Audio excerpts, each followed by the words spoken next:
بسم اللہ الرحمن الرحیم۔ عزیزان محترم، big night, very very big night.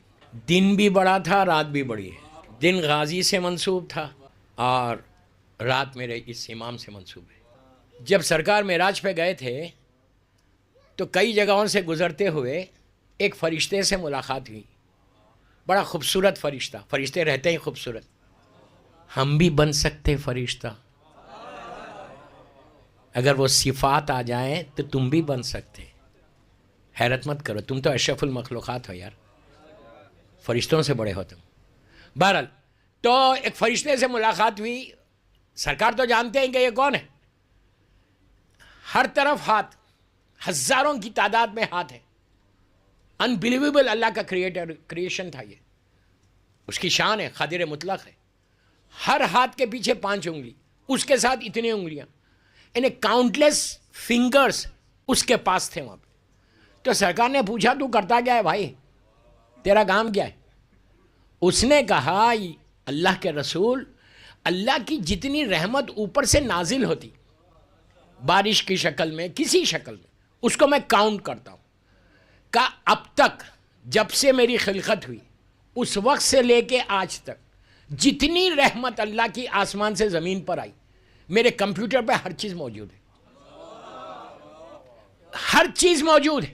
میں ایک ایک لمحے کا، ایک ایک رحمت کا حساب اگر آج اللہ پوچھے تو میں دے سکتا ہوں۔ میں نے پورا کیلکولیٹ کیا، جتنی تیز ہو رحمت میں اس کے کاؤنٹ کر لیتا ہوں۔ تو اب اللہ کے رسول نے پوچھا یہ بتا کوئی ایسی رحمت ہے کہ جو تو حساب میں نہیں لا سکتا؟ کیا بولا یا اللہ؟ تو کہا کوئی ایسی رحمت بھی ہے کہ جو تیرے کاؤنٹ میں نہیں آتی؟ ایک لمحہ رک کے کہا جب آپ پہ اور آپ کی اولاد پہ درود بھیجا جاتا ہے تو اللہ کی رحمت اتنی تیز آتی ہے کہ میں کاؤنٹ نہیں کر سکتا۔ اب اندازہ لگاؤ کہ صلوات کا کیا ثواب ہے۔ اللہم صلی اللہ محمد۔ یہ ایک بہت بڑی بلیسنگ ہم کو ملی ہے صلوات کے ذریعے، اتنی بڑی بلیسنگ کہ روز محشر، اگر یہ چوتھے امام کی روایت، اگر تمہارے اعمال کم ہو جائیں گے، پلے میں کم ہو جائیں گے، تو اللہ کا رسول جو تم نے درود پڑھا وہ رکھ دے گا، اس سے تمہارے اعمال نامہ آگے بڑھ جائے گا۔ گڈ ڈیڈز کو اگر بڑھانا ہے تو صرف صلوات پڑھنا۔ اور شعبان کے مہینے میں کہا گیا 2 چیزیں، اللہ کے رسول کی حدیث، شعبان میں صلوات کثرت سے پڑھو، صدقہ دو اور استغفار کرو، جتنا ہو سکے صدقہ دو۔ دوستو اس امام کی ولادت کی رات ہے۔ اب تک آپ نے قصیدے سنے، اب تھوڑا سا مولا کی زندگی کے بارے میں سنے۔ چوتھے امام کی ولادت کیسے ہوئی، مادر گرامی کیا تھی، اور آپ کے الخاب کیا ہے، اور آپ نے زندگی کیسے گزاری۔ ہماری نگاہ میں صرف مصائب ہے، بے شک امام سے بڑا عزادار کوئی نہیں تھا زمین پہ، امام سے بڑا ماتمدار کوئی نہیں تھا زمین پہ، امام سے بڑا مولا حسین پہ گریہ کرنے والا کوئی نہیں تھا، لیکن ان ساری چیزوں کے ساتھ آپ کی عبادتیں بھی تھیں۔ اب وہ سنو، چوتھے امام کی ولادت ہوئی 38 ہجری، جب امام علی علیہ السلام زمین پہ موجود تھے۔ مولا 40 ہجری میں شہید ہوئے۔ علی کے سامنے علی آیا ہے، عجیب بات ہے نہیں؟ 38 ہجری آپ کی ولادت کی تاریخیں 2 ہیں، یہ 5 شعبان ہے، ایک روایت سے 15 جمادی الاول ہے۔ آپ الجھو مت، دونوں دن آپ جشن کرو، اس سے بڑی بات کیا ہے؟ 5 شعبان اور 15 جمادی الاول، 38 ہجری، مدینہ منورہ آپ کی ولادت ہوتی ہے۔ آپ کی مادر گرامی کا نام جناب شہر بانو تھا۔ شہر بانو یہ وہ بی بی نہیں ہے جو تہران میں آج وہ پہاڑی کے اوپر جو روضہ بنا ہوا ہے، یہ وہ شہر بانو نہیں ہے۔ بی بی شہر بانو جو چوتھے امام کی والدہ تھی، آپ کا انتقال مدینہ میں چوتھے امام جب چھوٹے تھے جب یہ ہو گیا تھا۔ یہ کوئی اور بی بی ہے شہر بانو، جائیے زیارت کریے، دعائیں مانگیے، دعائیں قبول ہوتی ہیں، وہ مسئلہ نہیں ہے میرے۔ شہر بانو آپ کی مادر گرامی کا نام ہے، آپ ایران سے آئی تھی، اور امام علی علیہ السلام نے مولا حسین کا عقد جناب شہر بانو سے کیا تھا۔ پاک اور پاکیزہ خاتون، ایک امام کی ماں بننے والی تھی، ایک امام کی بیوی بننے والی تھی، انتہائی پاکیزہ خاتون۔ چوتھے امام کی ولادت ہوئی مدینہ منورہ، اور جب مولا دنیا میں آئے، مولا حسین شہزادے کو لے کے امام علی کے پاس آئے، مولا نے بچے کو لیا۔ بچے کو لے کے ماتھے کو چوما، اپنی زبان دی. ہر معصوم کا طریقہ تھا کہ پہلی غذا معصوم کی لعاب دہن ہوتا تھا. اللہ کے رسول نے امام علی کو دیا تھا، مولا سے وہاں سے چلتا ہوا یہ آیا. اپنی زبان دی، پیار کیا اور کہا بیٹا کوئی نام رکھا ہے؟ تو کہا بابا آپ کے ہوتے ہوئے کیسے نام رکھوں گا؟ تو کہا اس کا نام لوح محفوظ پہ علی ہے.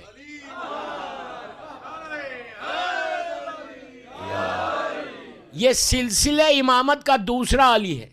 عام طور پہ نام باپ کا نام یا دادا کا نام رکھا جاتا جب انتقال ہو جاتا، لیکن یہ عجیب بات تھی کہ مولا نے اپنا نام اس بچے کو دیا، اس لیے کہ لوح محفوظ پہ یہ علی. آپ کا نام علی ہے اور آپ کی مادر گرامی کا نام بتایا، آپ کے والد مولا حسین ہیں، اور آپ کے کئی القاب ہیں. سید الساجدین کہا گیا، زین العابدین کہا گیا. اور زین العابدین کے معنی کیا ہے؟ عبادت کی زینت. کتنی بڑی بات ہے کہ عبادتوں کی زینت. ایسی عبادت کرتے تھے، ایسی عبادت کرتے تھے کہ چوتھے امام کربلا کے بعد بہت کمزور ہو گئے تھے. میں سارے وہ مصائب کے حصے چھوڑا، کمزور ہو گئے تھے. آپ جب عبادت کرتے تھے تو سر سے پیر تک کانپتے تھے، اتنے کمزور ویک ہو گئے تھے. ہونا بھی چاہیے تھا. آپ کے ایک بیٹے پانچویں امام سے ہٹ کے کہا بابا تھوڑی عبادت میں کمی کرے. کتنی عبادت کریں گے؟ تھوڑی عبادت میں کمی کرے. امام نے کہا بیٹا تو میری عبادت کو دیکھ کے کہہ رہا، کاش تو میرے دادا علی کی عبادت کو دیکھتا. عزیزو کاش تو میرے دادا علی کی عبادت کو دیکھتا. اب اندازہ لگاؤ کہ امام علی کی عبادت کیا تھی کہ زین العابدین بول رہا میرے دادا کی عبادت ایسی ہے.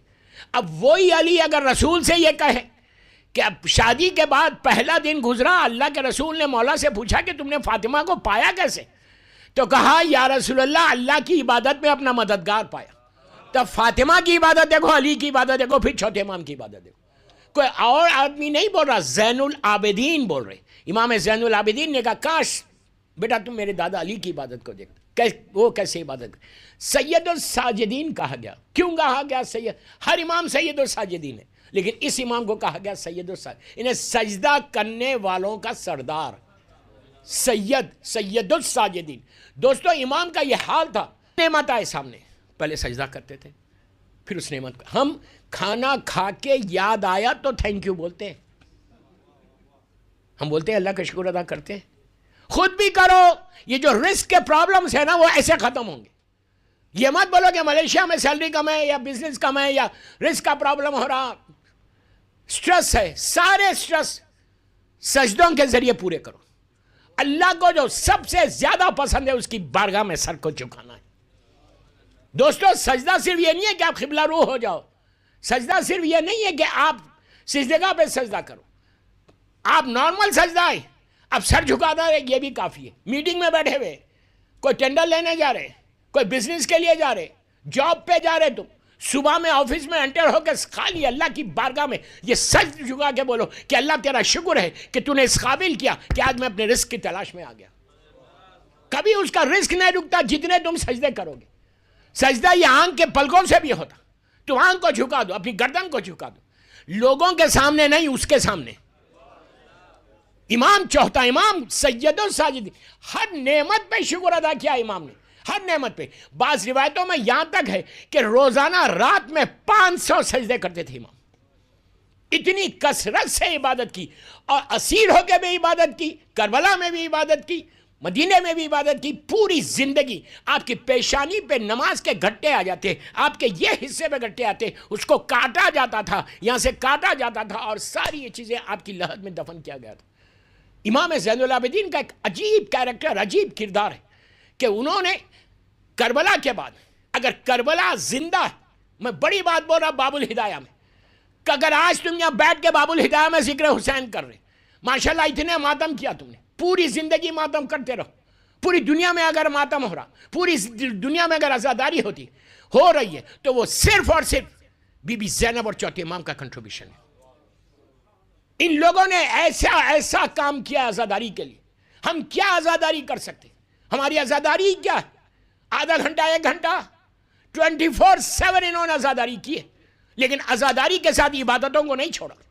اللہ کی عبادت بھی کرتے رہے، اور اللہ کی عبادت بھی کی، دعائیں بھی مانگی. آپ کی مشہور کتاب صحیفہ کاملہ، ہر کے گھر میں نہیں بھی ہے تو تمہارے ٹیلی فون پہ پلیز غور سے سنو. دیکھیے میں جشن پڑھ رہا امام کی زندگی پڑھ رہا. کیوں پڑھ رہا امام کی زندگی؟ صرف اس لیے پڑھ رہا کہ امام کی زندگی بھی تو ہم کو معلوم ہو کہ مولانا نے زندگی کیسے گزاری. وہ اپنے سامنے رکھ کے پھر تم اپنی زندگیوں کو گزارو, پھر تم دیکھو کہ تم کیسے دنیا میں گرو کرتے ہو. مشہور کتاب صحیفہ کاملہ ہر کے پاس ہے. کوئی یہ نہیں بول سکتا کہ صحیفہ کاملہ, اس لیے کہ تمہارے اسمارٹ فون پہ صحیفہ کاملہ مل جائے گی. کتنا پڑھا ہے اس میں سے؟ کتنی دعائیں مولا کی پڑھی ہیں؟ امام کی دعائیں, کلام امام ہے. آپ یاد رکھو. اب سنو صحیفہ کاملہ کا واقعہ کہ یہ صحیفہ کاملہ یہ وہ ایکسٹرا آرڈینری بک ہے. دعاؤں کے ذریعے کربلا کو پروپوگیٹ کیا ہے میرے مولا نے. واقعہ کربلا کے بعد 61 میں واقعہ ہوا, 95 میں مولا کی شہادت ہے. 34 ایئر 34 برس زندہ رہے اور کربلا کو پروموٹ کرتے رہے, پروپوگیٹ کرتے رہے, پھیلا دیا کربلا کو. اس دور کا تقاضا دعاؤں کے ذریعے. کوئی ایسی دعا نہیں ہے صحیفہ کاملہ میں جو آپ کے ڈے ٹو ڈے لائف میں آپ کو نہ مل پائے. میں بولتا نا اگر صحیفہ کاملہ تم اٹھا لو, دنیا کی تم ہر پریشانی سے دور ہو جاؤ گے. کوئی بیماری ہو, کوئی پریشانی ہو, چھوٹی سی چھوٹی دعا, بڑی سی بڑی دعا. پہلے ایک دعا دے دیتا آپ کو. یہ دعا شیخ عباس قمی نے مفاتیح الجناں میں بھی لکھا. مخصوص دعا ہے چوتھے امام کی. اتنی مخصوص دعا کہ یہ عمل میں نے بھی کیا. دنیا میں جہاں بتایا, جس نے کیا اس کو فائدہ ہوا. شیخ عباس قمی نے مفاتیح الجناں میں بھی لکھا. 5 یا 6 لائن کی دعا ہے. 2 رکعت امام زین العابدین سے حاجت کی نماز پڑھنا. اس کے بعد مصلی پہ بیٹھو, غور سے سنو اور 100 مرتبہ یہ دعا پڑھو. مفاتیح میں دیکھ لو کیا کیا چیزیں لکھی ہوئی ہیں اس کے پیچھے. 100 ٹائمز پڑھو. 100 ٹائمز پڑھ کے اللہ کی بارگاہ میں امام کا واسطہ دے کے دعا کرو. یہ وہ دعا ہے دوستو, 40 دن کے اندر تمہاری دعا پوری ہوتی ہے اگر تم حق پہ ہو. اگر گردن پہ تلوار بھی آ جائے تم موت سے بچ جاتے. رزق سے کے پرابلمز دور ہوتے, ہسبینڈ اینڈ وائف کے ایشوز دور ہوتے. 1000 فائدے یہ دعا کے چوتھے امام کے. اب صحیفہ کاملہ کے بارے میں سنیے. صحیفہ کاملہ 1995 میں, ابھی حال میں 95 میں, 30 سال پہلے, ایران کے بہت بڑے ایک آیت اللہ ہے, آیت اللہ امینی. یہ وہ آیت اللہ نہیں ہے کہ جنہوں نے الغدیر کتاب لکھی ہے, دوسرے آیت اللہ. بہت بڑی پرسنالٹی. ان کا ڈیبیٹ ہوا الازہر یونیورسٹی, جو مسلمانوں کی سب سے بڑی یونیورسٹی, مرکز جو ہے ایجپٹ کے اندر, وہاں کے وائس چانسلر کے ساتھ. ڈیبیٹ کیا ہوا؟ ڈیبیٹ یہ ہوا کہ اس نے کہا کہ ٹھیک ہے ہم رسول کو تو معصوم مانتے, لیکن امام علی سے لے کے زمانے کے امام تک ہم کیسے مانے معصوم؟ کیا گارنٹی ہے کہ یہ لوگ معصوم تھے؟ آپ کیسے بول سکتے ہیں کہ یہ معصوم تھے؟ آیت اللہ امینی ہے. انہوں نے کہا کچھ میں بحث نہیں کرتا, میں ایک کتاب بھیج رہا تجھے, یہ کتاب پڑھ, اس کے بعد اپن بات کریں گے. اب میں نے وہ لیٹر دیکھا ہے الازہر یونیورسٹی کے وائس چانسلر کا, کوئی جاہل آدمی نہیں, وائس چانسلر آف الازہر یونیورسٹی. کتاب بھیجا, 1 ہفتے کے بعد اس کا لیٹر آ گیا. ہم تو فخر کریں کہ چوتھے امام سے ہم وابستہ ہیں. آیا, اس میں لیٹر میں اس نے کیا لکھا کہ اے سید, جب تم نے کتاب بھیجی, I just started reading, عشاء کے بعد بیٹھا کہ تھوڑی دیر پڑھ لوں گا. کتاب کھولی, دعاؤں کو دیکھا, طریقے کو دیکھا, مانگنے کے طریقے کو دیکھا, الفاظ کو دیکھا, اس کی معرفت کو دیکھا کہ کس معرفت کے ساتھ وہ مانگ رہا. میں پڑھتے رہا, عشاء سے صبح ہو گئی, کتاب بند نہیں کر سکا. پھر نماز پڑھی. دوسرے دن میں یونیورسٹی نہیں گیا, دن بھر پڑھتے رہا. اب آخر میں تم کو خط لکھ رہا کہ اب میں بحث نہیں کروں گا کہ یہ معصوم امام تھے یا نہیں, 12 تمہارے. اب میں یہ کہتا, یہ دعاؤں کو پڑھ کے اب اندازہ ہوا کہ کوئی خاکی انسان ایسے نہیں مانگ سکتا. اب میں مانتا ہوں کہ پورے کے پورے معصوم ہیں, اس لیے کہ معصوم کے علاوہ اللہ کی معرفت کوئی حاصل ہی نہیں کر سکتا. چل بات پڑھ لیں محمد والے جو ریالٹی ہے وہ پیش کر رہا, حقیقت کو بتا رہا. میں پوری دنیا دیکھتا ہوں. یہ بھی جشن ہے کہ اگر آج کے جشن سے کوئی ایک لڑکا یا لڑکی یہ ارادہ کر کے نیت کر کے اس فرض سے اٹھ جائے باب الہدایہ سے کہ میں آج سے نہج البلاغہ اور صحیفہ کاملہ کا ایک پیج پڑھوں گی تو آج کے 9 دن کے جشن قبول ہو گئے. یہ باب الہدایہ ہے. ہدایت کا دروازہ بابا، ہدایت کا دروازہ ہے. مولا علی کے دروازے کے لیے کیا کہا گیا تھا؟ شاعر کہتا ہے کہ در حیدر سے شریعت کا پتہ ملتا ہے. سنو سنو، تم کو بیدار کرنا چاہ رہا ہوں. در حیدر سے شریعت کا پتہ ملتا ہے، مانگنے والوں کو پیغام بقا ملتا ہے. اس کے دربار سے مت پوچھو کہ کیا ملتا ہے، جس کو مل جائے علی اس کو خدا ملتا ہے.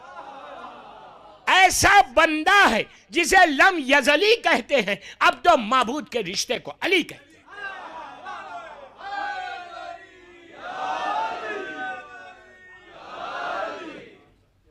دنیا جانتی ہے جو میرا اسٹائل ہے پڑھنے کا، میں اسی طریقے سے پڑھ، اس لیے کہ آخری تقریر یہ مت سمجھو کہ 2-3 گھنٹے پڑھوں گا، ختم کر رہا ہوں میں. لیکن بغیر میسیج دیے نہیں جاؤں گا کہ کم از کم 9 دن کا خلاصہ تو ہو. بہت واہ واہ کر لی نا، خوش ہو گئے. یہ مولا کے کلام سے خوش ہو جاؤ، مولا کی زندگی سے خوش ہو. دعا یہ کرو کہ مولا ہم کو آپ کے راستے پہ چلنے کی توفیق عطا فرما. آپ چوتھے امام کو کیا سمجھے، کیسے عطا کرتا ہے، کس طرح دیتے ہیں. تم یہاں بیٹھ کے مانگو. میں اتنی بڑی بات بول رہا، عزا خانے میں بول رہا، باب الہدایہ میں بول رہا، ملیشیا میں بول رہا، سامنے عزا خانہ ہے. تم اٹھو گے نہیں یہاں سے، مولا تمہاری آواز کو سن کے تم کو عطا کرے گا. مولا کی زندگی کا مشہور واقعہ، ایک چاہنے والا ہماری طرح، بیٹھ کے سنو غور سے، ختم کر رہا لاسٹ سٹیج پہ. مولا کا چاہنے والا ہر سال حج پہ آتا ہے، مولا کی زیارت کرتا ہے. اللہ ہم کو بھی نصیب کرے. حج کر کے وہ گھر جاتا ہے واپس اپنے وطن. تو اس کی وائف پوچھتی ہے یار حج تو 12 کو ختم ہو گیا، تم 15-16 کو آنا تھا، اتنی دن کیوں لگا دیا؟ تو کہا میں اپنے امام کو جا کے سلام کرتا ہوں. تو اس نے کہا کہ ہر سال جاتا ہے، ہر سال یہی کام کرتا ہے. اس نے کہا یار تم اتنی دور جاتے ہو سلام کرنے، مولا کبھی تم کو کچھ دیتے نہیں؟ کہاں بول رہی ہے؟ اپنے وطن میں، اپنے گاؤں میں بول رہے. کچھ دیتے نہیں، کوئی ہدیہ نہیں دیتے، اور تم ہمیشہ. اس نے کہا ایسا نہیں بولتے، یہ ہمارا امام ہے. نیکسٹ ایئر حج آیا، حج کر کے یہ مولا کی زیارت کر کے چوتھے امام کی. دوپہر کا وقت تھا، جب گھر گیا نوک کیا، دخل الباب کیا، اندر سے غلام آیا، پوچھا کون؟ اس نے اپنا نام بتایا. اس نے جا کے مولا سے کہا کہ مولا فلاں ابن فلاں آیا ہے. امام نے کہا اس کو اندر بلا لو. جب اندر آئے تو امام نے کھانا ختم کیا تھا. کھانا ختم کر کے مولا اٹھے، اٹھ کے ہاتھ دھونا چاہ رہے تھے، نیچے برتن تھا. اس نے کہا مولا میں آپ کا ہاتھ دھلا دوں؟ مولا نے کہا تجھے زحمت ہوگی، میں ہوتا تو بولتا فوراً. ہاں اس نے کہا، مولا نے کہا تجھے زحمت. اس نے کہا نہیں مولا زحمت نہیں ہوگی، میں چاہتا ہوں کہ میں آپ کے ہاتھ پہ پانی ڈالوں، یہ ہمارے لیے فخر کی بات ہے. مولا نے اپنے ہاتھ ایسے کیے، ہاتھ ایسے، میری طرف دیکھو، ہاتھ ایسے کیے. اس نے اوپر سے پانی ڈالا، پانی اپنے ہاتھ سے پانی ڈال رہا، نیچے پانی برتن میں گر رہا سامنے. امام نے اس کو دیکھا، دیکھ کے کہا ذرا دیکھ نیچے کیا ہے؟ اس نے کہا پانی ہے. مولا نے کہا غور سے دیکھ. اب جو دیکھا تو ہیرے تھے، ڈائمنڈز. میں کوئی فیری ٹیل سٹوری نہیں سنا رہا، ڈائمنڈز تھے. مولا نے کہا یہ لے لے تو. پھر ہاتھ دھلایا، اب کیا دیکھا؟ پرلز دیکھا، موتی دیکھا. مولا نے کہا یہ بھی اٹھا لے. اس کے بعد زمرد دیکھا، یہ بھی اٹھا لے. دینے کے بعد امام نے کہا جا کر اپنی زوجہ کو دے دینا. اس کو شکایت ہے نا ہم نہیں دیتے. رونے لگا کہ مولا وہ اس نے تو وہاں کہا تھا. امام نے کہا کوئی کہیں کہے، جو سوچتا ہے ہم جانتے ہیں، ہم دل کی دھڑکن کو جانتے ہیں، ہارٹ بیٹ کو ہم جانتے ہیں. تو اس طرح امام عطا کرنے والا بھی ہے، یہ مت سمجھو، اس طرح امام عطا کرتا ہے. تو آج اگر آپ باب الہدایہ میں یہ پورے 9 دن آپ نے ذکر امام سنا، جشن کیے، کیا مولا نہیں دیکھ رہے آپ کو؟ آج کا جو امام ہے، آج کا جو زین العابدین ہے، ہمارا زمانے کا امام، ان کی کتنی بڑی خوشی ہے، وہ کیسے آپ کو دیں گے؟ کبھی گھبراؤ مت، کبھی پریشان مت. جب بھی کوئی پریشانی ہو کسی نہ کسی امام سے اپنے رشتے کو مضبوط کر لو، مضبوط کر لو، بالخصوص زمانے کے امام کو. ہر ولادت ہو، ہر شہادت ہو معصوم کی، زمانے کے امام کو ایک خط لکھو، عریضہ لکھو. جیسے آج یہ پورے دن گزر جا رہے، اب یہ 15 شعبان بالکل قریب ہے. اب ہم کو کرنا کیا ہے؟ ایک زیارت دے کے جاتا، بات ختم کر رہا تقریر کو، ایک زیارت دے کے جاتا جو آپ کو پڑھنا ہے کل سے، اور 15 شعبان تک آپ پڑھتے رہو. آپ مجھے دعا دیں گے. I don't need any thing from you guys. مجھے کچھ نہیں چاہیے، مجھے آپ کی دعا چاہیے. ایک مخصوص زیارت ہے. اگر تم یہ زیارت 5 یا 6 منٹ کی زیارت ہے، 8 منٹ کی زیارت ہوگی، پڑھنا نہیں آتا عربی میں کوئی بات نہیں، ٹیلی فون پہ ڈیوائن پرل کے اوپر زیارت کے کالم میں جاؤ گے تو یہ پہلی زیارت ہے جو امام کی زیارت ہے. اور اتنی ریکمینڈڈ زیارت، میں ذمہ داری سے بول رہا، میری مجلس لائیو جاری، دنیا سن رہی، ذمہ دار ہوں جو میں بول رہا. اتنی ریکمینڈڈ، یہ ہائر اوکلٹیشن میں، یہ غیبت کبریٰ کی سب سے مخصوص زیارت شعبان کی. آپ سال بھر پڑھ سکتے، لیکن 15 شعبان تک پڑھتے تو پڑھ کے دیکھو یہ زیارت تم کو کیسے انعامات ملتے، کیسے رحمت آتی، کیسے نعمتیں تم تک پہنچے گی کہ جو تمہارے سمجھ رہے یہ امپاسبل ہے وہ چیز پاسبل ہو کے رہے گی. اس زیارت کا نام ہے زیارت آل یاسین. زیارت آل یاسین مخصوص ترین زیارت. میں آپ سے 8-9 منٹ مانگ رہا کل صبح سے لے کے شام تک، روز 15 شعبان تک آپ یہ زیارت پڑھو. اس کے بعد دیکھنا، مجھے صرف واٹس ایپ کر کے بتا دینا کہ جو تمہارے لائف کے آبسٹیکلس ہیں، جو لائف کے ہڈل سے، جو تمہاری زندگی کے رکاوٹیں ہیں، وہ ساری رکاوٹیں کیسے دور ہوتی، ایسے راستے کھلتے کہ آپ تصور بھی نہیں کر سکتے. اس زیارت کو ہدیہ کرو 13 معصومین کو، شہزادی زینب، شہزادی ام کلثوم کو، مولا عباس کو، اور آخر میں امام کی والدہ بی بی نرجس خاتون کو کر کے دیکھو کہ کیسے تم کو مولا ان سارے واسطوں کے ساتھ جب زمانے کے امام کو سلام کرو گے، دیکھو کہ امام کیسے عطا کرتا ہے. واسطہ دو چوتھے امام کا، بولا مولا میں آپ کے جشن میں سن کے آ رہا، مجھے یہ چاہیے یہ چاہیے. کبھی مانگتے ہوئے شرمانا نہیں. یہ یاد رکھو یہ امام بھی اسی علی کا بیٹا ہے جو سائل نے 1 روٹی مانگی تھی تو اونٹوں کی قطار دی تھی. آپ تصور بھی نہیں کرنا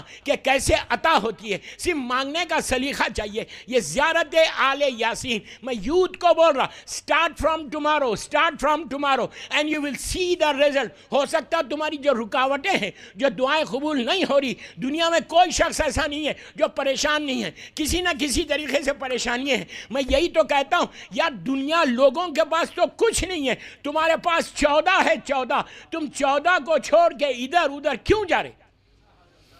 ضرورت ہی نہیں. مولا آباد رکھے، مولا سلامت رکھے آپ کو. زیارت آل یاسین، زیارت آل یاسین اسٹارٹ فرام ٹمارو. کل سے پڑھنے لگو. اس کے بعد دیکھو تم بھی کس طرح سے عزادار بنو گے، کس طرح سے امام کے قریب ہوگے. بس دوستو